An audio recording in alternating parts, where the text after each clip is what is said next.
here in Massachusetts, Laura Bay joins us. She's president of the National PTA. Here in Massachusetts, some of the students, when they take these standardized tests, have been trying out PARCC. And we've been doing for 18 years now MCAS. And I guess one of the biggest differences between those two tests is that MCAS is done on paper, PARCC is done on the computer. Is that my understanding? Yes, the PARCC is a computerized test. That's correct. And so how is that better or maybe not so for a student? Well, you know, when the students take a computerized test, what that means is that it's often more interactive for students, so it allows students to interact in a different way with the assessment. It allows different types of questions on the assessment. It allows for some greater accommodations. And in a lot of ways, it's more efficient for schools to use the results to improve instruction. So the computerized test helps the students in many ways. It allows them to interact with the test in a different way.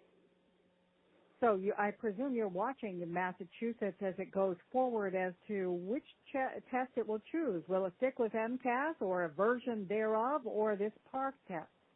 Well, you know, I really can't comment on that piece. What I can provide is information today so that parents know what the score reports from the PARCC test that was taken last year, the results are being released now, what those score reports will do to help parents help their child and their child's teacher to understand where the child is in the learning standards at the grade level that they took the test at.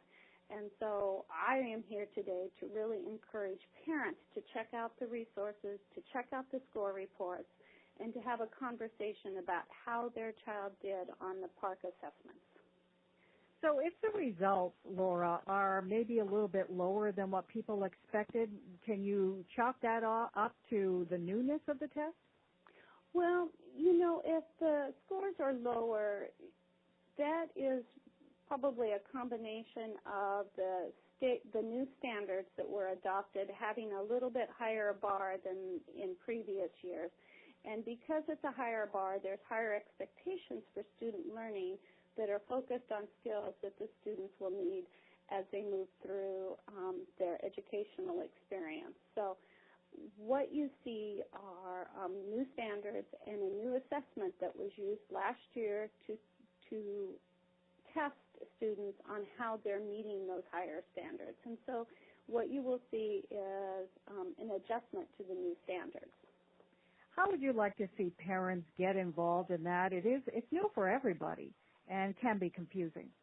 Yeah, what I would like to see is that parents get those score reports and then know where they can access information on those score reports. So how can they use that then to have conversations with the school and with their child's teacher about the reports?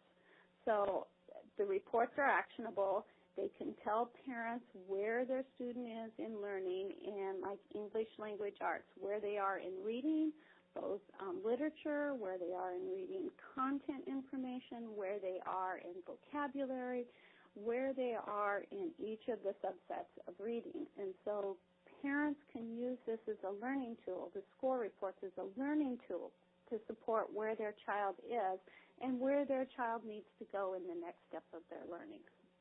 And online they can find this information? They can find the information at a great website. It's called understandthescore.org. And on that website, they will have information about how to understand the new score reports, how to address skill building if they see their child is weak in a spot in either math or English language arts, and how they can have conversations with their school and their parents' teacher.